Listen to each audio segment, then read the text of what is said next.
a shared secret, is widely believed to build trust. But it is actually the most effective psychological trap ever designed. The dark truth about fake weakness is that it forces the human brain to completely drop its defensive guard. When a person confesses a minor flaw, they are rarely looking for comfort or understanding. They are actively mapping the exact locations of a target's emotional blind spots to use against them at a later time. What most people do not know about manufactured trust is that the individual displaying the most vulnerability is often the one maintaining the absolute highest level of control. Understanding how strategic vulnerability works is the only way to recognize when human empathy is being actively weaponized. The final stage of this tactic is a predatory mechanism that almost everyone falls for on a daily basis without ever noticing the invisible strings being pulled. People are biologically wired to respond to distress signals. When a predator shows a soft underbelly, the target's internal threat detection system completely shuts down. A manipulator exploits this biological flaw by offering a highly calculated confession. They will never admit to a flaw that threatens their actual social standing or power.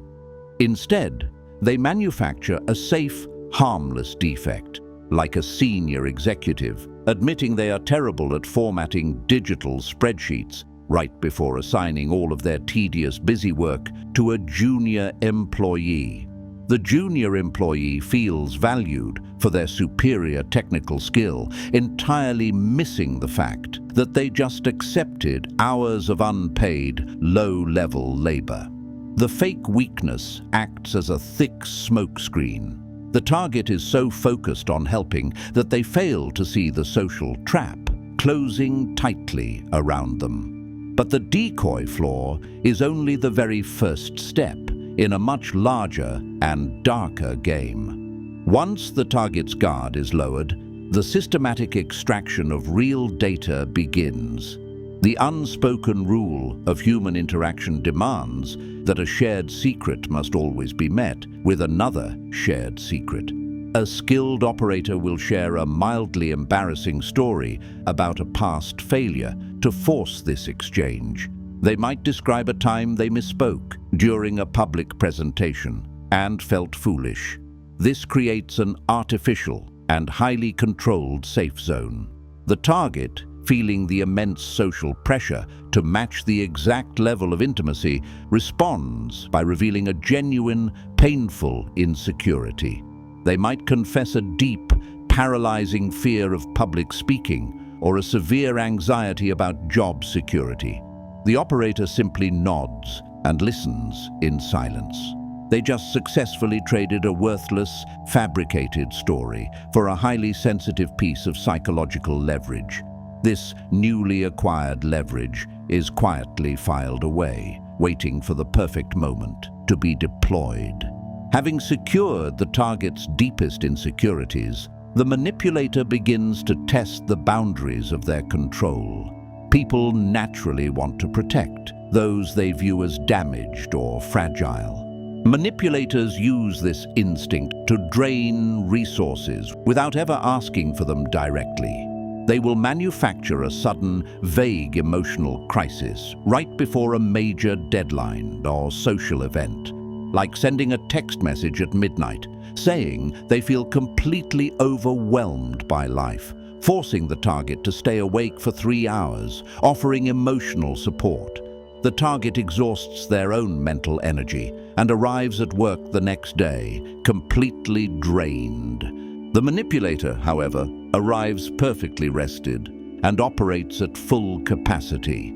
They successfully transferred their own stress onto the target while securing complete, undivided attention. This dynamic establishes a master and servant relationship disguised as a close friendship.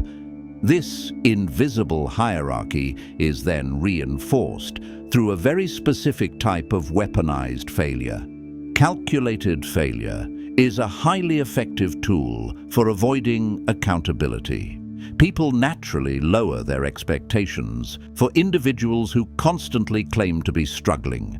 A manipulator will deliberately perform a simple task poorly while acting deeply distressed about their own incompetence, like a roommate who shrinks a sweater in the laundry and then dramatically cries about being useless at basic adult chores.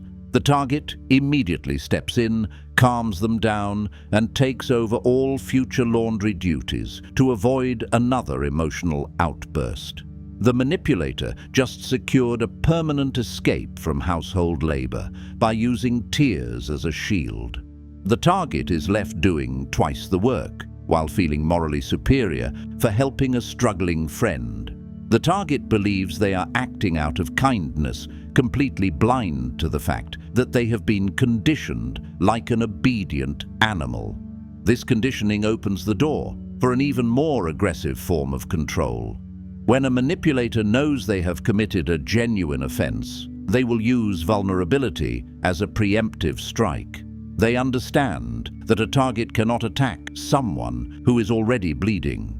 Before the target can bring up a legitimate grievance, the manipulator will initiate a massive emotional collapse, like a partner who gets caught sending inappropriate messages to a stranger but immediately breaks down sobbing about their deep childhood abandonment issues before the confrontation even begins.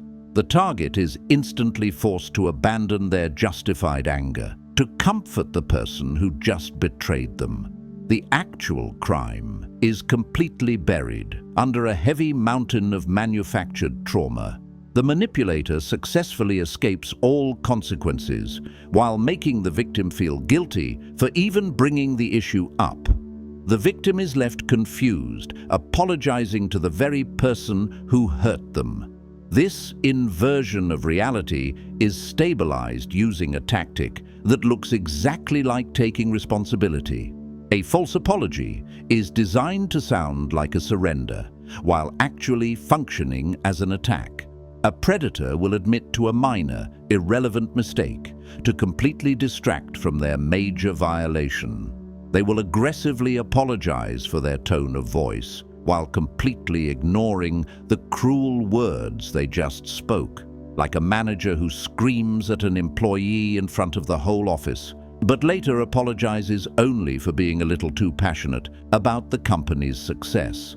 The employee is forced to accept the apology because it sounds humble, even though the public humiliation remains entirely unaddressed. The manager successfully resets the social dynamic without ever giving up an inch of real power. The target is left feeling empty, holding an apology that solves absolutely nothing. This emptiness is exactly what the manipulator relies on to introduce their most impenetrable defense mechanism. The past is frequently weaponized to block all present accountability. A manipulator will constantly reference a past hardship to create an invisible shield around their current bad behavior. They use their history as a blank check to treat others poorly, like a friend who constantly cancels important plans at the last minute but aggressively reminds everyone that they suffer from severe social anxiety whenever they are called out. The social group is forced to tolerate the blatant disrespect because criticizing the behavior feels like attacking a medical condition. The manipulator successfully creates a reality where their actions can never be questioned or judged. They enjoy all the benefits of social connection with absolutely zero of the basic responsibilities. The people around them become hostages to a history they cannot verify and cannot challenge. This hostage situation is then deepened by creating a false sense of exclusivity. Isolation is a critical requirement for long-term psychological control. A predator uses strategic vulnerability to make the target feel uniquely chosen and special. They will whisper a secret and explicitly state that the target is the only person in the world They trust with this information, like a co-worker who pulls a new hire aside and tearfully confesses that the rest of the team is plotting against them, claiming the new hire is their only ally. The new hire feels instantly bonded and entirely cuts themselves off from the rest of the office to protect this fragile connection. The new hire is now completely isolated, receiving all of their reality and information exclusively through the manipulator's distorted lens. The manipulator just successfully severed all of the target's external support systems with a single dramatic whisper. With the target fully isolated, the final testing phase can begin. To ensure the target is completely broken and compliant, the manipulator will run a controlled stress test. They need to know exactly how much abuse the target will tolerate before walking away.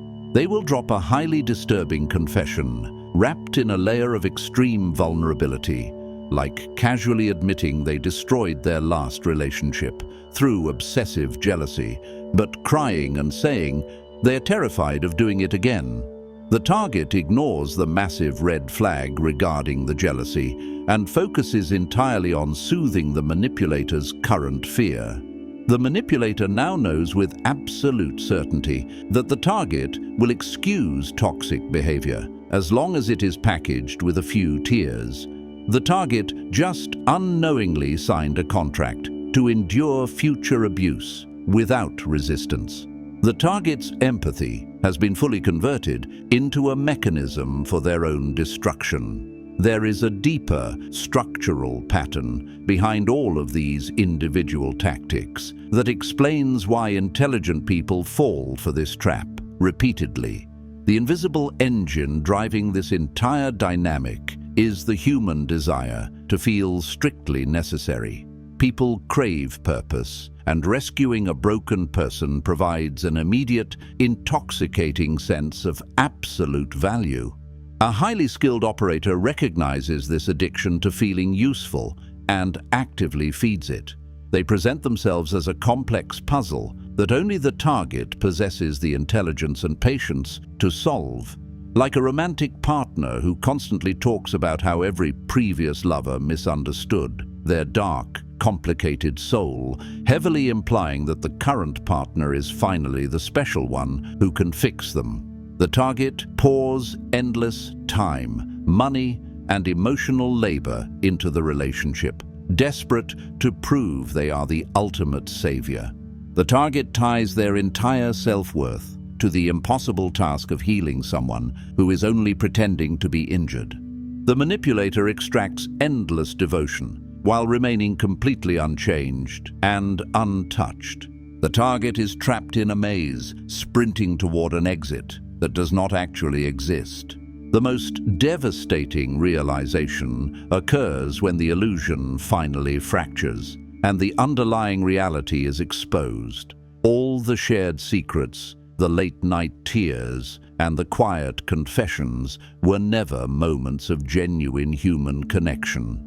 They were carefully rehearsed lines in a script designed to construct a permanent psychological prison. The target realizes that the fragile, broken bird they spent years protecting was actually a cold, calculating architect building a cage. The target looks back and sees that every single moment of weakness was perfectly timed to extract a specific resource or block a specific boundary. The person the target loved and defended never actually existed at all. The target is left standing alone, holding the heavy chains of their own weaponized empathy, finally understanding that they were not a savior, but simply the latest and most useful victim.